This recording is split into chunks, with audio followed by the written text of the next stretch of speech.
Welcome back to Division I Rejects, episode 133. I'm your host, Kobe Manzo, joined tonight by the offensive lineman. What's up, fellas?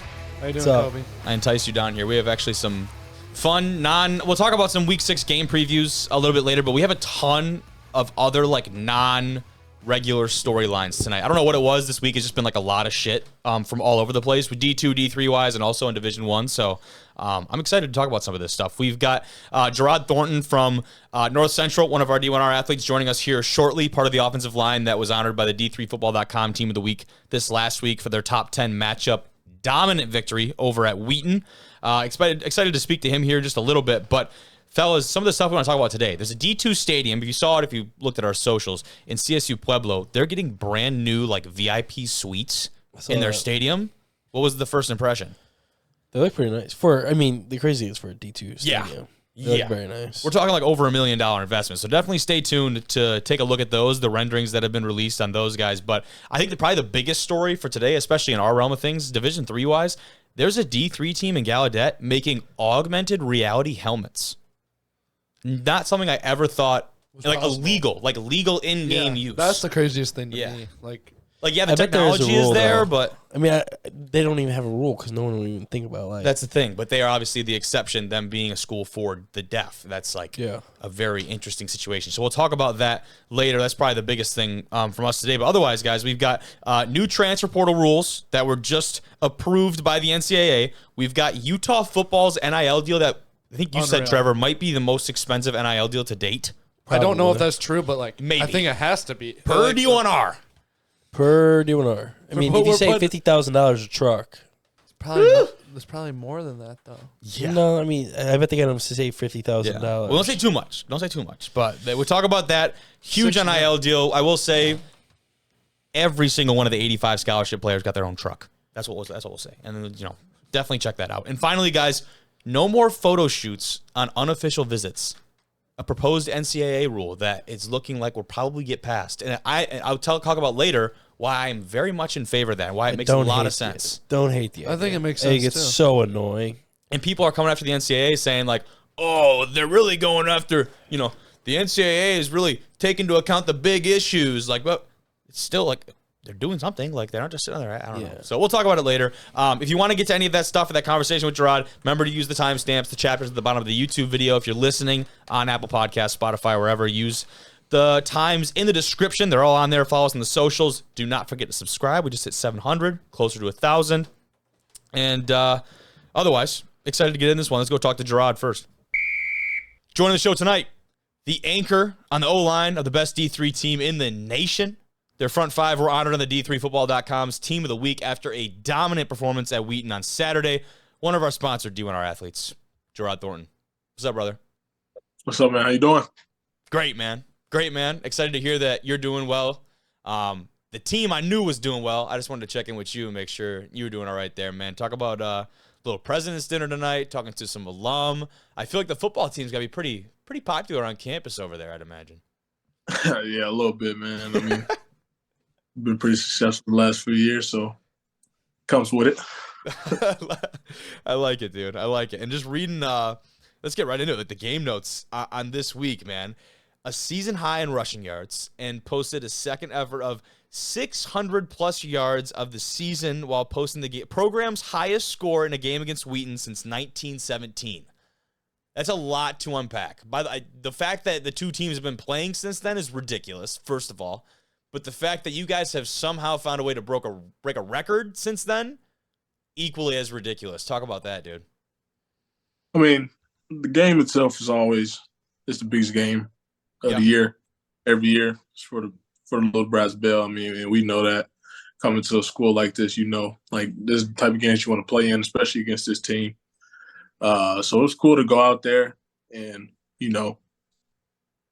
put on a show, which is what we prepared to do, is what we hope to do. And it was cool to look back at the game and see, some of those records be broken and look at some of those cool stats that I never even knew existed. Right. Like you said, playing these guys for over 100 years now. And, for us to score the most points ever against them since way back when. And, rush for almost 500 yards. I mean, no one does that against that team because they're a quality opponent, and they never give things up like that. So it was cool for us to be able to do that, and the big boys up front had a good day that day. So absolutely, dude.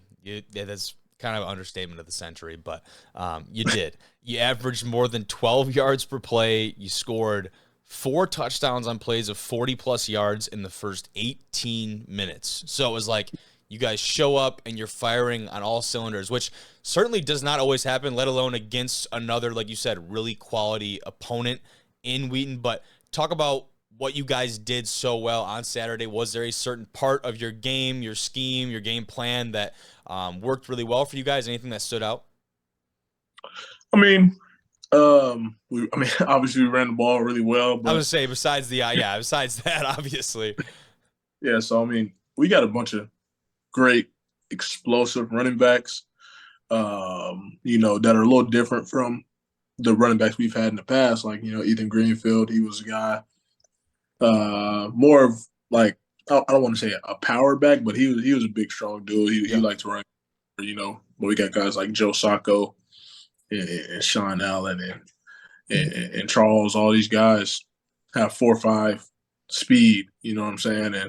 And we knew that if, we give these guys a slither of space, then they can get out there in the open. And then when you got another guy like Jordan Chisholm that can come in and, get those hard, gritty yards in the red zone on the goal line, it just makes for a great day for our rushing attack. So it was pretty cool to see all those guys shine and have the day that they did on Saturday. Yeah, man. Let's talk about that rushing attack. Number 2 rushing offense right now in the country. And, the way I bring it up is not to just, brag about it, for your sake. But what's interesting to me about that stat is you talk about a guy like Joe in the backfield who's become, I think, more the primary back for you guys. He's 27th in the country when it comes to rushing yards. And that's no knock on him. That's a very respectable spot to be at. But for you guys to be at number 2 and for your leading rusher to be at number 27, to me, that says the quality of the offensive line play, the way you guys are able to dominate the line of scrimmage and the trenches there, that speaks volumes for me. I don't know if you knew that one coming into this, but that feels like a really important stat for you guys.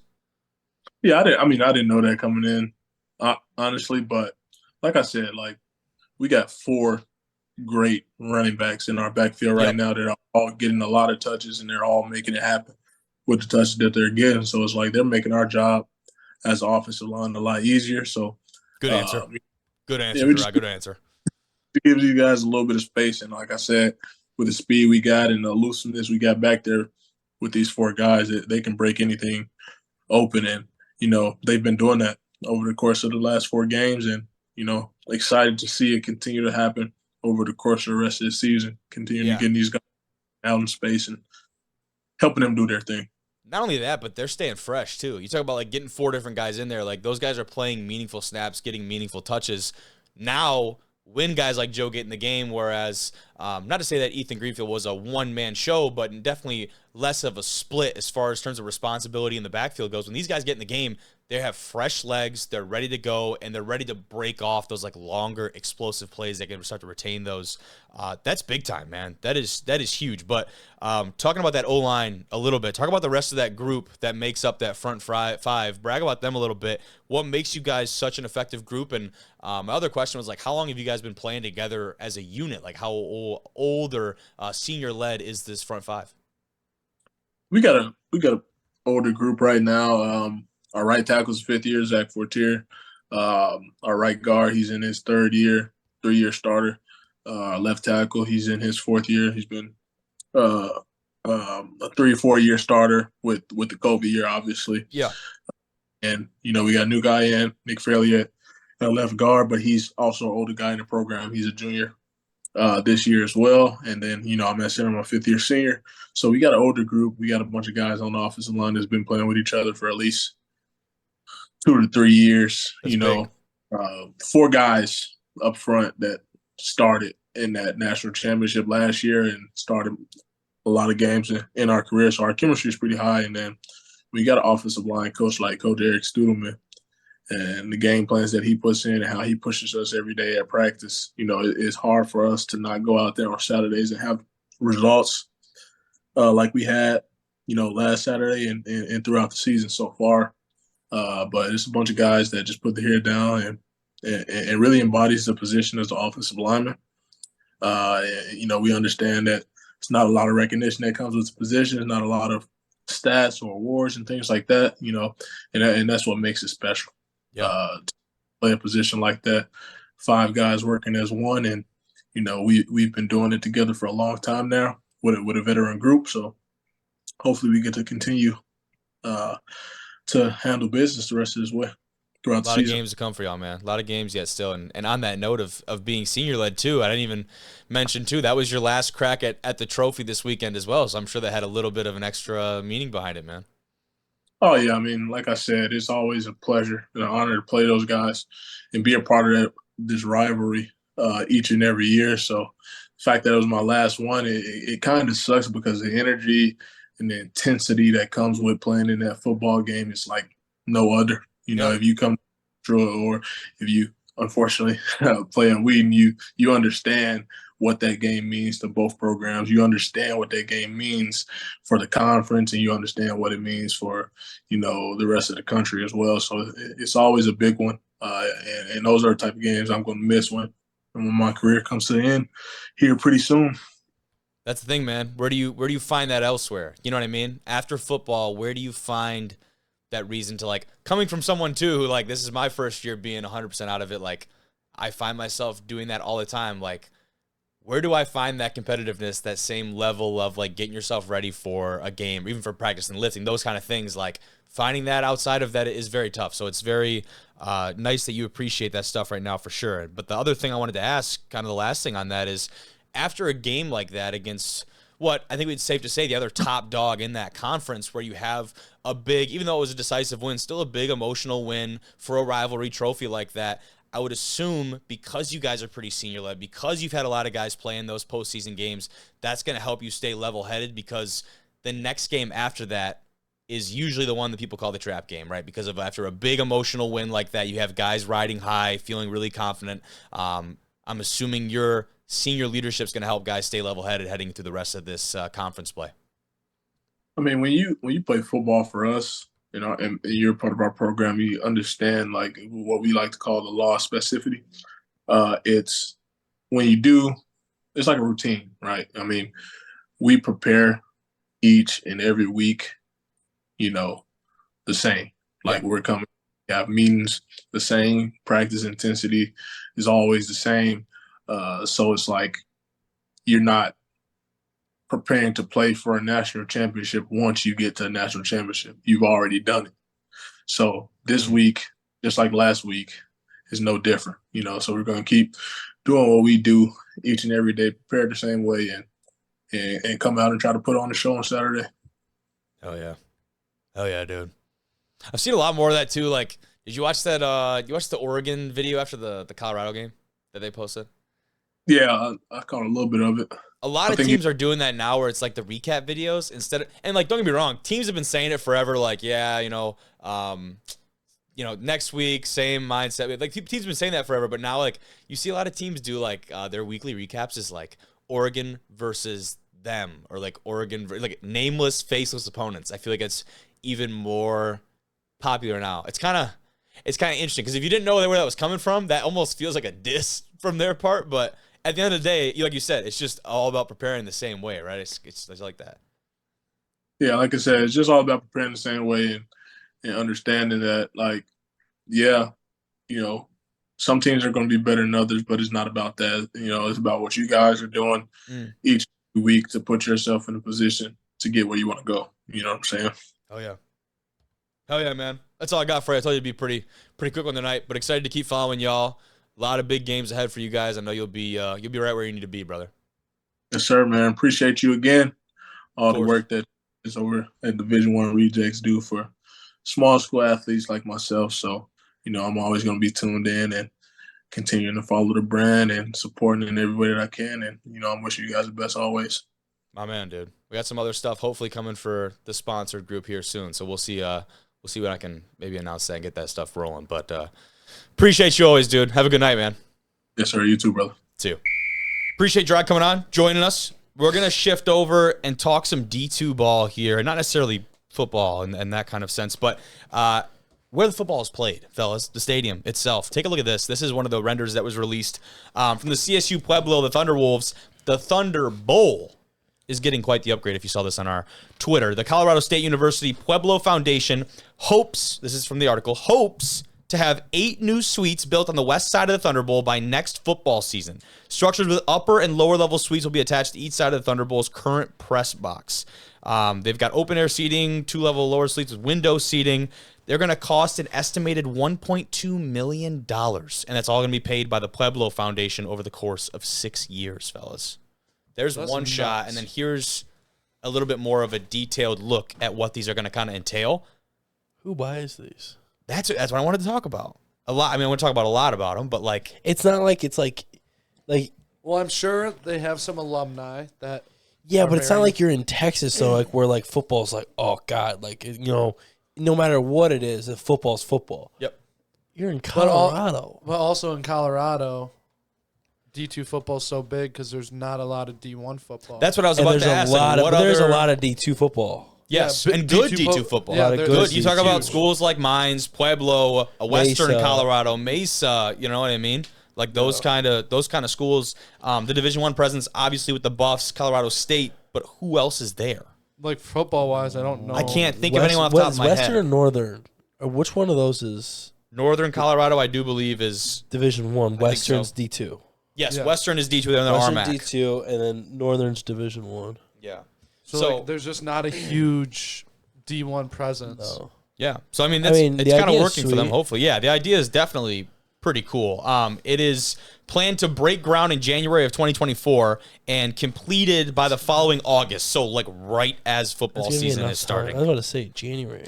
What it sounds like to me is we could run into another one of those. You see the Vanderbilt thing that had going on? They had all the renovations going on to their stadium, and they had the scoreboard hanging. it was a projector, and it was hanging and flying around. Did you see a couple weeks ago? There was a video of there was guys still working on it Are you serious? during the game, during one of Vanderbilt's games. So they're right in front, like right behind the field goal post, How did you do that? and they're working, and like they just have like a front row seat to the game. So That's why they're working during the game. they probably weren't working. Probably very watching much. shitty football, but it's still SEC ball, I guess. Shit, right? They're still in the SEC. Like They Kirby, are. like And they're Kirby probably Smart getting paid said, overtime, too. every SEC school should be ranked. Jesus. Did you see him say that? No.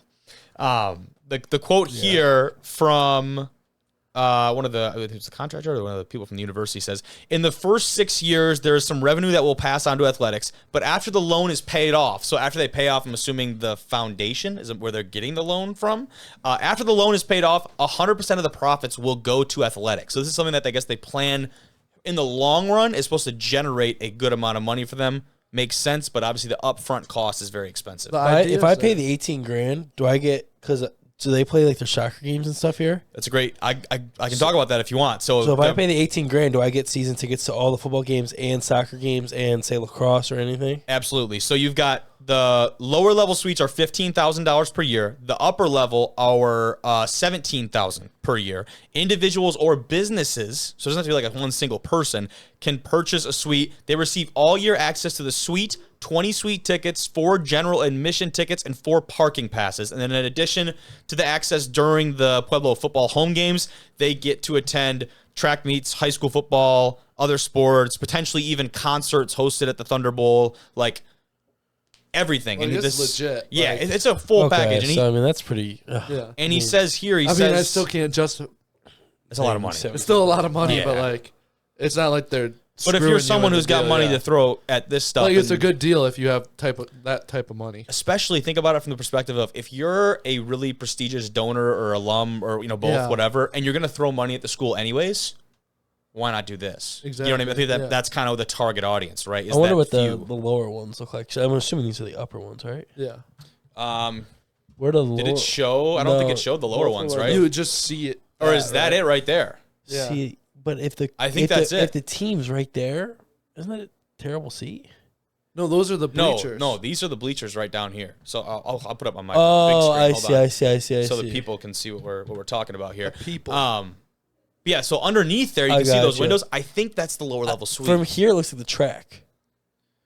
Like the lines. I see what you mean. I see what you mean. But no, those are the bleachers going down into the Thunderbolt. I mean, that's not terrible. Would it help if I pulled up an actual picture of the stadium? Yeah. Are they gonna fully redo the stadium? I just don't understand that part of it. I guess. Because it's just a time period. No, so they're just adding on to the existing press box that is already there. I was going to say the time period doesn't make a ton of sense for me. Yeah. So here is their. Oh no, dude. Huh. My resolution photos that I grab are always terrible. There we go. That's it right there. So there's the Thunderdome as is, and I'm assuming is that side. I think. Yeah. Which side is it? I think it's this closer side. You think so? Yeah.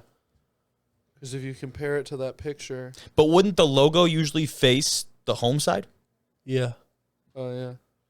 Either way, it's kind of the same deal, but you can see how they do have a ton of room to expand. I don't think they're going to have to actually do a whole lot of renovations. That's a nice setup. Oh, it's beautiful. I don't know if I've ever seen their. It's actually a bowl. It's like it's the real Thunderbolt. When they say Thunderbolt, it truly is a bowl. It's not a sham. Now, I don't know if that stacks up to mine's setup over there. Mine's is it's just, as far as just scenics go. Yeah. Holy shit. Well, Colorado's got it going, dude, exactly. But no, still a super clean setup. But a couple more notes.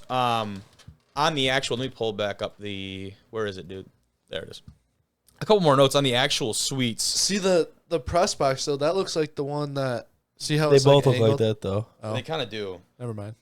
As far as some details as like what's inside of the suites, it says they'll have access to a wet bar. What the hell is a wet bar? A wet bar is like... as opposed to a dry bar? A dry bar is no alcohol. Oh, so it's just a bar with alcohol. Yeah. Oh, I learned something every day. I didn't know that. Why isn't it just a bar then? Yeah, I'm looking it up now. They have access to a wet bar, a fridge, furniture, restrooms, 2 rows of armchairs. Nothing crazy. They got bar stool seats and some of them some adjustable windows, furniture, other stuff. Oh no, we are totally not even close. Oh, guys. What's a wet bar? A wet bar includes a sink with running water, while a dry bar does not have plumbing or running water. Wow. All right, guys, here we go. So they get a sink. I have to assume there's going to be some type of service, whether that is food, drink, beverage, those type of things. That's got to be included. Oh, I'm not paying that much money for a seat to That's what I'm saying. Pueblo game. So essentially, it's just a bar, like the physical bar. Yes. Yeah, but it just has a sink. Like Jack and I were saying, though, there has to be some kind of VIP type service on game day. You know what I mean? Yeah. Like they have to. I mean, NMU has it. We have the concession, the tent by the women's soccer games. Yep. Oh yeah. Basically VIPs. We're gonna leave it at that. Let's talk D3 though, and our biggest story out of D3, fellas. We're gonna start with a YouTube video from AT&T. This is the augmented reality helmets being introduced at Gallaudet University, which is a team full of deaf football players. Check out this video from AT&T. We'll talk about this here in just a second. We're still live.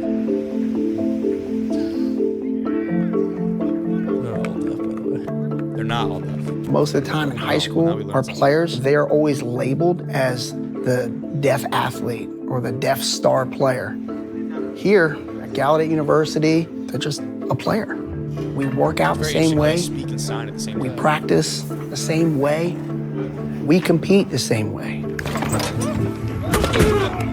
The difference between coaching a hearing team compared to a deaf team is first the communication. As the only deaf person on a hearing football team back in middle school, communication was tough, working through interpreters, having a lot of frustration when I need to focus on something else and then something else is happening at the same time. I miss that. Hearing players can't hear their plays. We can't. So we just have to look to the sideline. Sometimes we have to run to touch them to get their attention and know that there's a new play. We have to live with mistakes. We don't always put our players in the best situation because if a player can't see you, if you're not locked in with eye contact, they're not going to know what I'm saying. They are, man. So here's the announcement. Team! Good afternoon. I've been waiting for this meeting to kind of share some amazing technology with you. We've been working with AT&T for the last year, collaborating.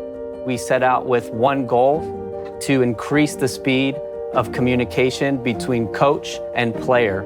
I'm excited to present this to you today, the AT&T 5G football helmet.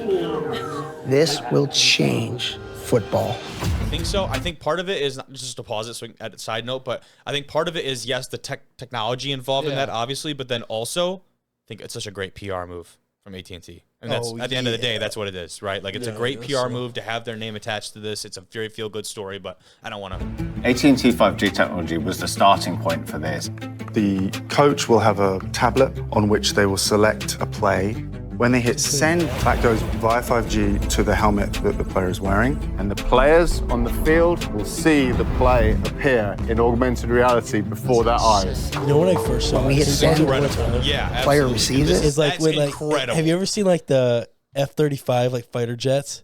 You know the helmets they put on? It's like the same thing, dude. Oh my God. It comes down. Yeah. Dude, Are you serious? Yeah, you have to like look up a F-35, like it comes down and it has like the locking. Are we talking like Luke Skywalker Death Star run type vibe here or what, Trev? Yeah, but like I'm talking modern like, I'm technology. talking like actual like But like But real like, deal. it's the same deal though. yeah. Yeah.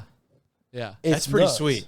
It's crazy. That's pretty cool, dude. Yeah, no, this is That's funny. awesome. That's what you thought of. Yeah. I didn't think about that. And it's clear, and then the quarterback could call the play. Everyone involved in the project, from AT&T to the development team, was just amazing. They were very open. You know how some people ask for feedback, but they don't hear you? They heard me. To have our players easily receive communication from the coaches, that will level the playing field for us. That's all we need. I think that AT&T helmet will change my whole life. Seem to have If nice I facilities plan to over play in a there. professional league, I won't miss anything. Probably. When I first put on the helmet and I first saw the play, it felt like the world just instantly lifted off of my shoulders. Less penalties, no more late hits. This is a game changer This is great. for No, this is all brand new. deaf and hard of hearing football players. The future's bright. What's interesting to me is, one, can they break? Shout out AT&T. That's badass. It's such a sweet Can it piece break? of equipment. Can it, oh, yeah, it has to be able to break. Well, yeah, I'm assuming it's not indestructible. But oh, okay, I know that. Thanks, jackass. I'm saying like, how durable is it? Like football. Okay, that's a real question. Yeah, that's a real question. Normal I don't know. helmets break. Like football helmets break sometimes on their own. It has Well, yeah, it's gotta technology be able like to break. that. I mean, it's just probably the plastic piece to me has got to be like a visor, right? Yeah, so here's a picture that's put out from Front Office Sports here on Twitter. And obviously the helmets aren't going to look like this is just a mock-up, but this is the actual tech that is inside of the helmet there. And that's what you're talking about, that little piece coming down. Like how durable is that? What kind of stuff can it withstand? Now, that doesn't stay there for the duration of the play, though, is my understanding, right? Like that's something that comes down and... I don't know. I have no idea. I feel like that would be a hazard for that to be in their eye the entire play, or right? Or no? I could be Where wrong. does it go? I mean, what? It's just like having a visor. Where would it go? Yeah, it's not a bad... That's not a bad... That's what I having think. a It's got to be. visor. It's got to be the same plastic of a visor. Essentially the same thing. Yeah. I'm going to pull up the story here from d3football.com so we have a little bit more info. Is it? But we're recording this on the night of October 5th. The helmets are being debuted October 7th. That's Saturday. So in 2 days from now, tomorrow, if you're listening to this on Friday when it gets published. And, I mean, dude, just talk about, like, it's incredible, like, the way they're able to communicate in practice even. Like, imagine practice without being able to, like you said, not every single one of the players is deaf. We heard some of them speak, obviously, but, you know, being able to communicate with your teammates like that and practice in an efficient manner, like, without any of this is just But incredible. you know what's crazy, though? And I think they're actually pretty good from what I've, like... Typically they are. I think they're having a tough year this year, but typically I do believe they're a pretty strong You know how squad. much smarter they are? Like, think about how smart they are. Just conceptually, how you have Just to understand like the they game. have to understand everything in a totally different way. They can't speak to someone. Like, if you go out on a route, or if you're out, say you're out there, like you have to know what you're doing. Like, there's no like, hey, you got to go. Like, you know, you have you're right. to Think know about what that. you are doing.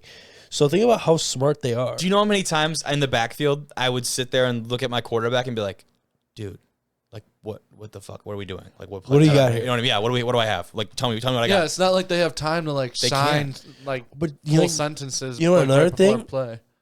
Snap count. Yeah. Snap All count's of it. gonna be tough. All of it. That's a totally- this is AT&T is totally actually different. donating $500,000 to the school's football program as well. On top of this? Yes, they're giving every Gallaudet player a new helmet and donating $500,000 to the program. Oh my God, $500,000. $500,000 to do a lot for a program like that, dude. Absolutely. Plus, it's on top of obviously the technology and the new helmet, which I'm assuming was a pretty expensive piece as well. So all the kids are, because it looks like they only in speed flexes, so they're obviously all getting new speed flexes. And kind of to answer your question about if this was allowed or not, they're playing Hilbert College this week. They agreed to allow the technology to be used in the game, so I'm assuming they contacted like that school. Yeah. I don't know if are they gonna have to contact the school by school basis, or is this a league thing that has to be approved, a national thing? I don't know. I think, but you'd kind of be a terrible school to say no. That's exactly what I was going to say. Who the fuck is going to be the grouch that says absolutely not? You can't use this. Because if you think about it, it's not really doing anything. It's just trying to get them on a more fair level the playing field, right? Level the playing field. And it's still not even leveling the playing field. No, it's still not. Yeah, dude. It's trying to right? It's trying to change that. I was trying to find the jet helmet that you were talking F-35. about. Yeah, F-35 helmet. Yeah, I pulled it up and I can't. They have like the. Well, have you seen the one military helmet like where you move your head and the like helicopter moves with it? What? Yeah, you have to look it up. It's a TikTok I saw the other day. Oh, if it's TikTok, it's obviously real. I don't know. It was on the Joe Rogan podcast. Oh, that doesn't do much more for credibility for me. Oh, wait. There's no... Wait a minute, dude. There's no way this is what you're talking about. Like, dude, the first thing I thought... Yeah. There's no way. Look, the thing that comes over. Yep. That's what you're talking about? Yep. That's not an F... That's... Okay. So people don't say anything. I know that's not an F-35. Like, I know the one... Like, the F-35 is like... Yeah, like, no, that's... Yep. That one's like the one, like, if like custom fit, it's like $1 million helmet or something. It's like something outrageous. Like, I know this is an older one, but this is the first thing I thought of. Okay. Yeah. No, I get the crossover. This looks like it's from some type of, like, low-budget sci-fi film, to be honest with you. Spaceballs. This looks like a Kobe Manzo movie through the roof. Tell me it doesn't look like something in Spaceballs. Absolutely, dude. I'm trying to find a better one, Jack, and I honestly can't. That one, but this one's perfect. It's the idea. It works. Okay, it works. Good. This is the idea. Yeah. I was gonna pull up the only other one I wanted to see was the Star Wars. You know what I'm talking about, don't you? Yeah. No. I Come on, Jack. Trev does. Whatever. I can't. It won't let me. I can't find a picture for whatever reason. But either way, AT&T, dude. The fact they're doing this for them, and then on top of it, donating to the school is like, that's an absolutely incredible story, man. Really good. Before we talk about some of the other great stories today, we're going to talk some D2 game previews.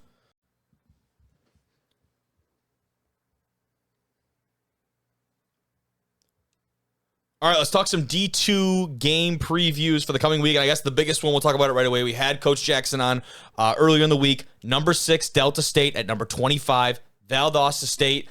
And I mean, you look at the game last year. Delta State won 71-30 last year. That was a statement game from the Statesmen. It was the largest margin of victory in the history of those two teams playing against each other. It was also the first loss for the Blazers versus Delta State since 2014. So even though that was a super dominant win, the rivalry as of late in recent history is actually, I wouldn't say rivalry, I guess necessarily, but the matchup in recent history has actually been much more on Valdosta State's side. They've won, let's see if my math is any good here, 5 of the last 6 games, and in the Gulf South, look at the rankings and the stats right now, the number 1 offense in Delta State versus the number 2 offense in the league in Valdosta in that conference. I believe Delta also has the number 1 defense in the league. This is just a heavyweight matchup as far as the Gulf South is concerned.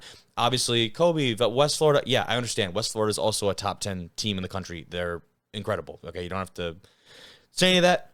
Again, this is the biggest matchup Gulf South-wise this week and potentially of the year. Obviously, we do have that Delta State-West Florida game slated for later in the season as well. Now, Delta State, undefeated at the time being, coming off a huge 47-17 win over West Alabama. Valdosta State, undefeated too, coming into this one. It should be super exciting. It being at Valdosta State, definitely still think the edge goes to Delta, but I think the way this Valdosta State team is playing right now, the way their passing offense looks, one of the best in the country, is going to make this game very interesting. Delta State, I do believe, has the edge on the ground, though. So if they can keep that Valdosta offense off the field, right, do some long, just drive down the field, maintain possession for a long portion of the game, Delta State will be able to handle them. Don't know if that'll be the case. Let's move on, though. Number 17, Emporia State. At number 3, Pitt State. And this is one that's exciting because we talked about a statement win for ESU over Northwest a little bit earlier. It was the first time in like 29 years or something crazy. But another top 25 showdown. And the basis of this one, last year, super competitive game. Pitt State comes out by 1 point. Pittsburgh State is not typically a team that I see blowing out an Emporia State, like Hornet team like this. I think it's going to be tight either way, just because Pitt State's offense, I believe, especially early on, we've seen them kind of stutter in the beginning of a lot of games. But ESU's offense has been potent this year, and I think it's not ridiculous to say that Braden Gleason and company are going to be extremely in this game. But looking through some of, let me see here, the stats here for Emporia, their one loss is this last week, so they don't have a ton of momentum, I guess you could say, coming into this one. They were at Missouri Western. They lost by 3 to what we found out is a very solid Missouri Western team. This is in the jungle at Pittsburgh State. The obvious edge goes to the Gorillas. But talking a little bit more about this ESU team, because we haven't, I don't believe, talked a ton about them on this particular program. Looking at some of their stats right now, Gleason, the guy that makes it happen for them, he has a 75% completion percentage right now, guys, and he has thrown 17 touchdowns to 1 interception. To me, that the touchdown-interception ratio is the biggest thing heading into this game, because you're talking about a Pittsburgh State defense that is very opportunistic and that will generate turnovers if they can take care of the ball on the road, obviously get the ground game going as well behind the likes of Billy Ross Jr. and those guys out of the backfield. Then this will be like a very, very similar thing I said to Delta State, but it'll be on a premium on not turning the ball over for the Hornets this week. And if anyone's going to do that, it's Braden Gleason and this squad. His favorite targets right now, it's Jalen Varner, Tyler Conman, but they spread the ball out pretty well, I think. Varner has definitely distinguished himself, looks like, just looking at box scores wise, as a wide receiver 1 type for them, but we'll see if they can have that same impact on the road. A game I'm excited about this week, number 22 Shepherd at Lock Haven, who's unranked, big PSAC matchup this week. I put this one on a soft upset alert. I say soft upset alert. It's at Lock Haven. Shepherd won 72-7 last year, guys. So this is why a soft upset alert. This is a very new Lock Haven squad. Coach Mel Rooney's got these guys playing super inspired ball right now.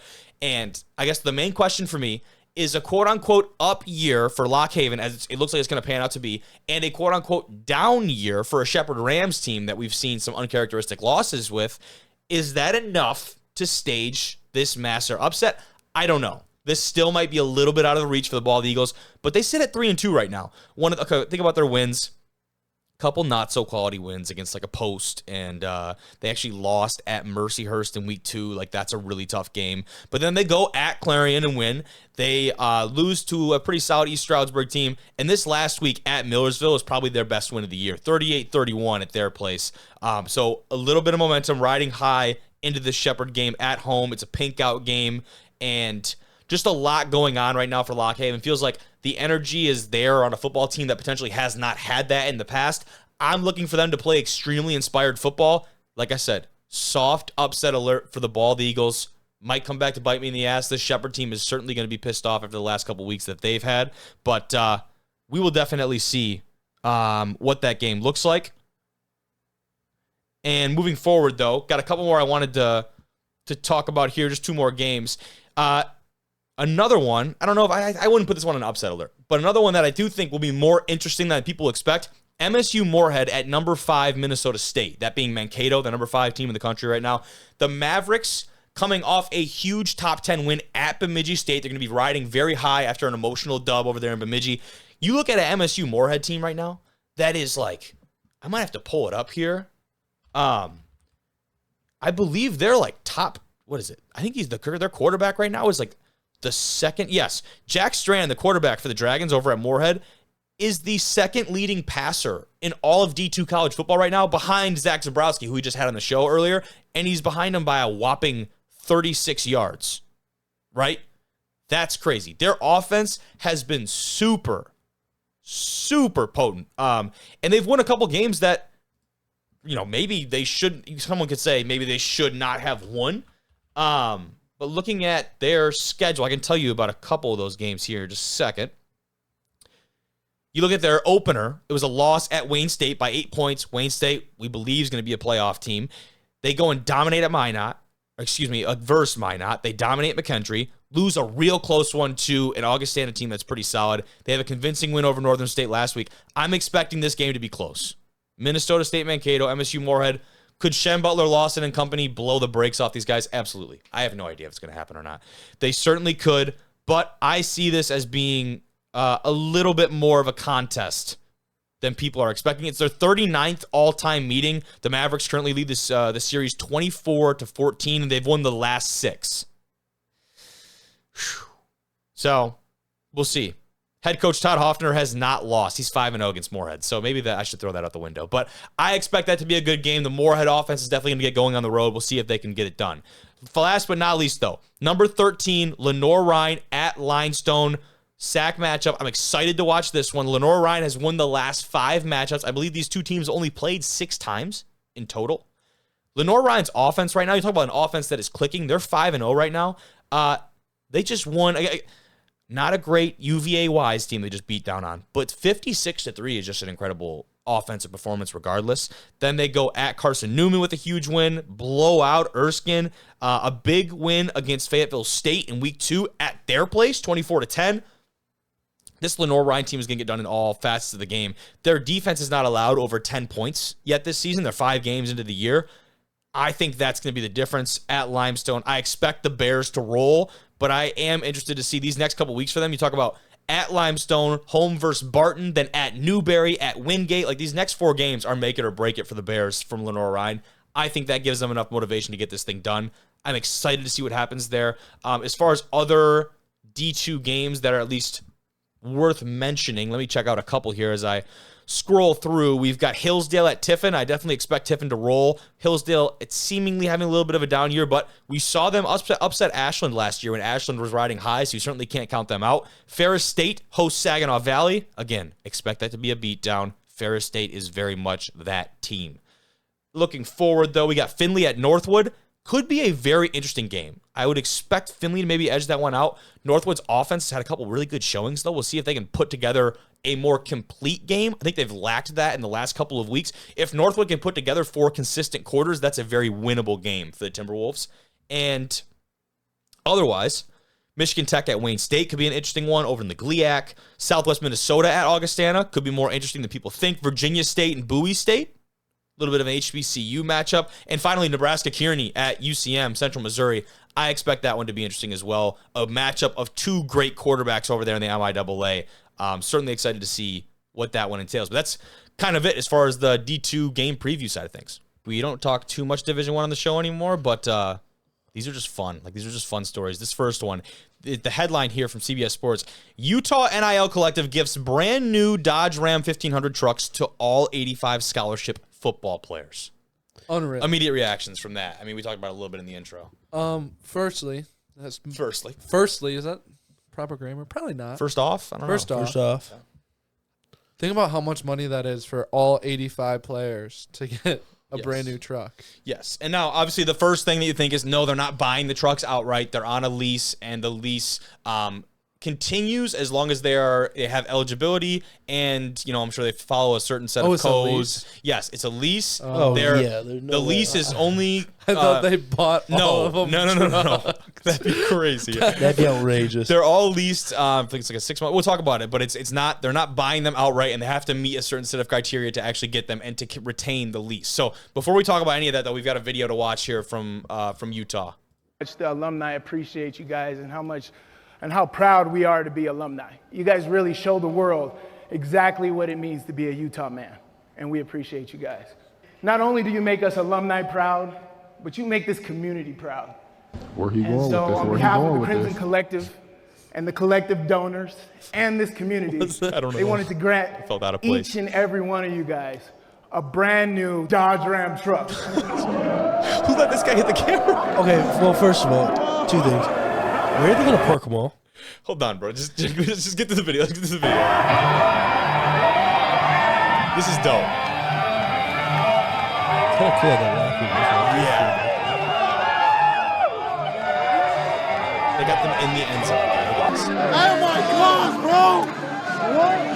Yeah, that crazy rap job too. I don't think so, but these ones do. We got a full iPad screen right here. There's a full iPad screen.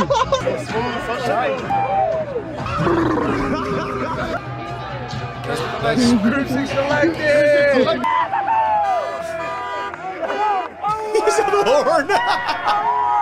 He's driving it already. He was. First of all, That's crazy. We gotta talk about the guy who's filming. Yeah, what? He sold. He sold on one of the biggest NIL things ever. He just had to throw his face in there. Where we going with this? Not only the fact that he sold, but the editor was like, "Yeah, that's got to get in. That's making the cut for sure."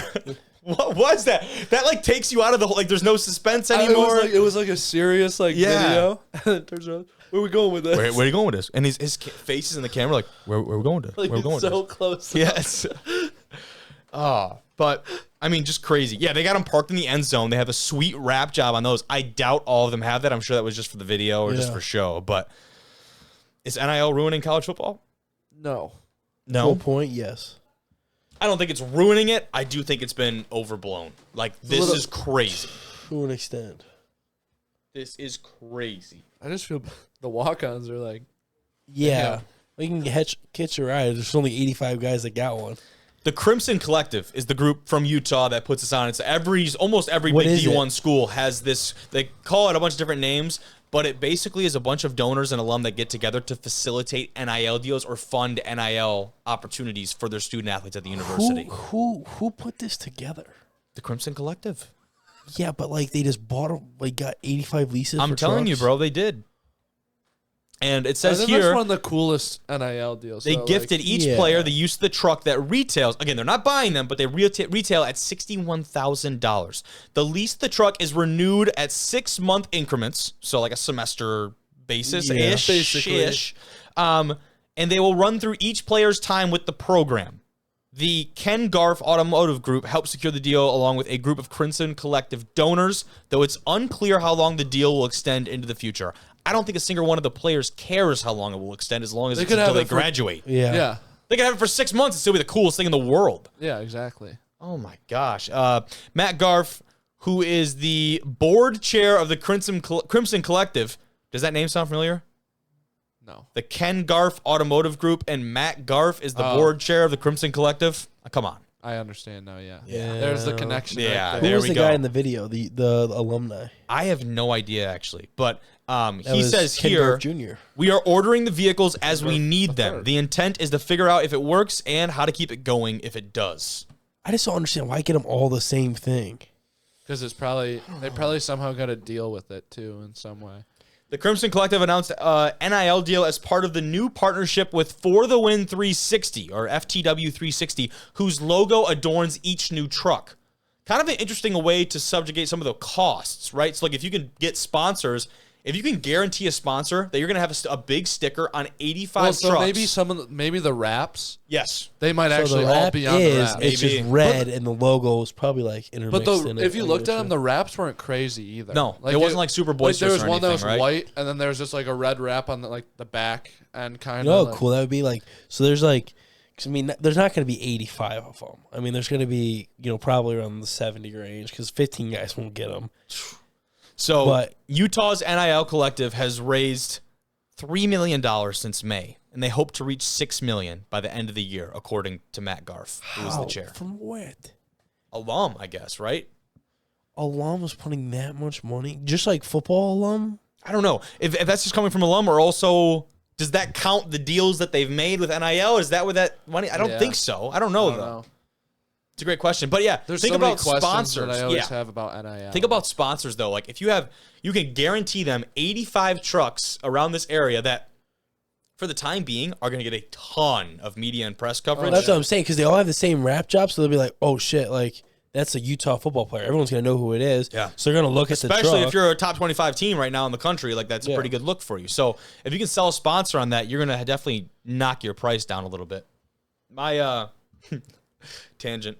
My grandpa goes fishing or used to go fishing 5 times a week out on Lake St. Clair downstate. Yeah. And I guess someone from Jets just saw his boat out there every night, and they paid $500 to put a big Jets sticker on the side of his boat. Really? Yeah. No way. It's the same thing. No way. I'm so serious. This can't be a real story. I'm You just so made that serious. shit up. How would I make that up? And So your grandfather still have the big Jet sticker on the side of his boat? I don't know if he still got it there because he hasn't fished nearly as regularly, but this happened in the past. Does he still have the boat, first of all? Still has the boat, for sure. I don't know if a sticker the is boat, still on there. So it had like a big fucking Jet sticker? And it wasn't like a wrap of the whole boat, but it was a big Jets thing on it. And was it an executive at Jets? I have no idea. I don't know the details. I just know he It got wasn't like paid the to fucking put- delivery driver. Well, unless he was shelling them out $5, I don't know. That's I pretty mean, cool. he must have really loved But, like, Jets. It was probably on. It could have been. Was it on the back of it or was it on the side of the boat? I forget, dude. It was a while ago. Oh, I need a picture of that. Yeah, I might have That's to a great I might have to story, dig though. one up. I need some more details. It is a but, great story. I've never heard that story. He's gonna- That's a great story. But no, this is like We're gonna get an AI picture of Kobe Manzo on a boat, and it's gonna be a. What if I had that ready? What if the whole story was a setup and I just give the AI? And here you go. It's And then me- there's a Thunderwolf in the back. It's me on a deep dish slice of pizza, like floating in the lake. I could probably do that on AI. Crazy. That's crazy. It's crazy. But let's move on though. Let's talk some D1 new transfer portal rules. Let's do that first. The biggest thing about this is that the window for athletes entering their names into the transfer portal is shrinking. The Division I Council approved these changes. That's going to shrink the number of days for student athletes to enter their name. It'll impact all sports. It gives players 45 days. Again, it's only Division I. But I definitely would not be surprised if this is a trickle-down effect that comes down to some of the lower levels. It gives players 45 total days throughout the year to enter their names into the transfer portal. It's divided differently, though, by each sport. So football opens the day after the college football playoff teams are announced, which is December 4th in 2022. That would stay open for 45 days. The next period would open April 15th to April 30th, and that will remain the same under the new changes. So I guess the kind of the changes. It's almost after spring ball and after the season. So it looks like they have a 30-day window after the season and then a 15-day window in the spring. So those are your two opportunities. The exception, though, is that a grad transfer still is pretty much exempt of this rule, which is I think it's a good. Can you commit anytime, or do you have to commit during these days? No. So you a student athlete. You can get transfer and then. Yeah, can I get offers outside of the time period? Yeah. So a student athlete only has this time to enter their name into the portal. It does not impact when they can actually transfer or when they can receive offers or when they can commit or whatever. It's just when you can actually start that process and officially enter the transfer portal, which is a great rule, I think. I think it's a great rule. Wow. And I think it makes kids think about it more, too. Yes. You know what I Absolutely. mean? Instead of just saying, just go on a tangent and be like, I'm done. I got to get out of here. Because instead, now maybe you have to sit on that for at least 2-3 weeks, maybe a month on your decision before you ultimately, instead of just reaching out to your compliance, you could have it done by the end of the day. That's scary for me. I mean, I think that is. Graduate transfers now have a notification of transfer deadline of May 1st for fall and winter sports, and then July 1 for spring sports for all grad transfers transferring for the first time. So still have rules, but it's a lot more lenient if you are graduating with a degree from whatever college or university you're at. Yeah. I gotcha. So I like it. That's pretty good. I like it. It's pretty good. Ugh. That's kind of the basics from there. I mean, do we see that coming down? I would assume I see it. We see it coming down to the D2, D3 levels. I mean, they're going to test it probably for a year at D1, see how it goes, trickle it down. Year Because I think it's going to go well. Yeah. I don't see many problems that could occur from it. Some people have taken a problem to this new proposal. This hasn't been adopted into rule yet, but it's been proposed by the NCAA. And that is that football recruits are no longer going to have photo shoots on unofficial visits. So, can you first of all, what is the difference? What's the difference between an unofficial and an official visit? Like, so the biggest difference, unofficial versus official, there's a couple of key things that differentiate them. The official is that they're paying for your travel, your room and board, those kind of things. And you only get 5. They're overnight visits. A school can actually only host 60 official visitors throughout the entire year. So they're like very limited and selective on when, official visits Can go come out. around. They actually removed the rule, at least at Division I, for how many official visits an athlete can take. So you can take 30 if you wanted to. I think so. You're only supposed to allowed to take what, 5? Yeah, but I have this up here, so I'll keep checking through. But I So want when to you say go that on was an it. official visit, though, you still don't have an offer, or you don't need to have an offer yet, technically. I don't believe so. Most do, I know, but so unofficial, you just pay for everything. Right? Yeah, I mean that's my understanding of it for the most part. Now I got to find. Why can I not find? I got to pull up another article. But I mean, what do we think? I personally, I'll find some more details here in just a second. But personally, like from a creative, like doing all this photo and video and stuff for Northern, like we only do photo shoots on official visits right now because we have the volume of kids you bring on unofficial visits. And I obviously I know creatives and other people that work in photo and video and digital media at larger institutions, and like talking to them, and even I'm not talking about people who work at Oregon and USC and Georgia and Michigan. You know what I mean? I'm talking about smaller D1 schools. It's the most draining thing for them sure. to have to set up and do photo, especially when you talk about video Well, content. then you and got to edit them, graphics. you got to Yes. edit them, and do all send them out, get them out to dude. kids. It's a big deal. Just for them to post with some corny ass IG caption on it. And a filter. You know what I mean? Just so them to say, I'm next with a clock emoji. That's it, though. You know how many times I've seen that alone caption? Yes, dude. I'm next. Enough for the next. Mark the my person words. mark my words, is a big one too. Yes. Enough for the people that say I'm next has already been gone. They're gone. So the next person's up. Reading from the Football Scoop, or Saturday Down South here right now, but it says a program can host 56 official visitors per year, and they can host a prospect on an official visit one time. And the only reason that would be an exception of that is there's a coaching change. So you get one official visit. If that coach for some reason gets out, there's a new coaching staff, you can come on for a separate official visit. But they only are limited to 56 official visitors. Who tracks that? That is a great question.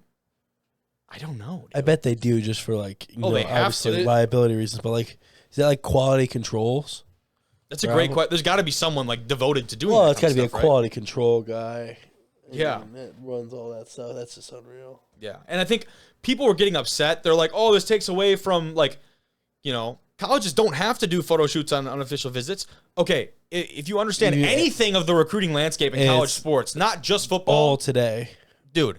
If one school is doing it, if there are 100 schools and one school is doing photo shoots on unofficial visits, you can say at least 80 of the other ones are now going to do that because they need to be up to par, if not better, than the competition, or else they're going to lose out on recruits. So exactly. It's just like it's also like just like the NIL deals, Yes. just like everything. Yes. Like Utah was like, it's just an escalating battle, right? you saw one. They saw one. One of the colleges did one with a Lamborghini. Then 5 of them did with a Lamborghini Yes, dude. and a G-Wagon and a different car every time. Like, or like California has like old school rides, like SoCal rides, and I was like everyone just has like you do one thing and it's just like the chains are on the neck, the light pole, the smoke. I mean, it's everything. And so now you say like, oh, well, the teams have a choice. Do they? No. Because those creatives don't have a choice. Because they're being told by coaches, by administrators, by staffers that you have to do this and it's part of your job now. Which that's not what they signed up to do. You know what I mean? Yeah. That's not it. They want to produce content. They want to produce content for the teams and the players who are actually committed to being there. Yeah, you know what I mean? And doing an official visit is one thing. Like that's a whole ordeal. I get it. Thing. Yeah. I agree with the rule. It should. I don't mind the rule at all. Yeah, I will say too that there's no rule absolving people like a parent or a friend that has a camera that brings it along. Like they can still take pictures of you. Yeah. It just cannot be a quote unquote professional photo shoot. I'm assuming that means no lighting. Yeah, no but they're not going to even let you backdrops. put the uniform on. If I'm you are a assuming that's it too, university, yeah. if you're a university, you don't even want like the idea that this would be happening. So they'll be like, yeah, fuck it, you're not even putting the uniform Yeah. on. If anything, maybe you just put on a little bit of a jersey, like literally just a jersey. You know what I mean? I'm sure that was probably fine. Like schools do that. Fuck it, I'm not even putting you in uniform. Yeah. Just so your parents can take a picture. But anyways, looking at a tweet from the Oklahoma Compliance Department, it must be acted upon by the Football Oversight Committee in November and the Division I Council in January of 2024 to be effective. So through the rest of this year, academic year, not calendar year, you can still do photo shoots at unofficial visits. This rule has not been enacted yet. They just, it's a proposed rule, so it hasn't really made it through yet. I think it's a great rule, and I again, this is something that they could experiment with at the Division I level and see if that trickles down. Yep. But admittedly, like, this is not something you deal with in nearly as much at D2 or D3 levels, right? No, like D3 and D2 teams are lucky to have some type of professional photo set up at any visit, right? I mean, that's, and most, like, you don't have a ton of unofficials for D2s, really. Like, no, you have. I mean, I feel like. I mean, but it's more like game day. Yeah, but those are all technically unofficial visits. Yeah, but like, it's not like you're not taking pictures on a game day visit. True. Like, Very true. Very true. It's also a totally different. Someone tweeted, they said, so you're going to rob us of these? What is this? Oh, that's terrible. Wow. Is that his dad? That has to be. That's fucking awesome. I've seen so many of those, though. Dude, what has he got the headband on for? The headband is cold. And he got a sleeve on, too, which is even crazier. That sleeve is never going to fit. Look how much that bitch is stretched out. No, they let him take that home. Actually, they had to go to the hospital after this. No, it turned into a leg sleeve after that. A thigh sleeve. Yeah. That's great. Florida must have really wanted this guy. We'll let you put his pops. Yeah, we'll let your dad put on the Not jersey. only that, they knew that his pops would be in for a photo shoot. Yeah. Like, hey, Pops, go put that on jersey tight as hell. They couldn't get him an XL or something? Even the shoulders, though. You know when you put a jersey on, you usually get that extra kind of shit in the shoulders. That bitch is skin tight on him. It's tighter than the actual player, and he's got shoulder pads It's on. two different numbers. It's 1 and 1. It's not even 11. It's 1 and then 1 over here. There's two different numbers. But yeah, no. Great rule. And his son's not even wearing 11. His son's wearing 1. I know. Isn't it crazy? Number 1. You said you the OG, you get 2 1s. You get 2 1s. I love it.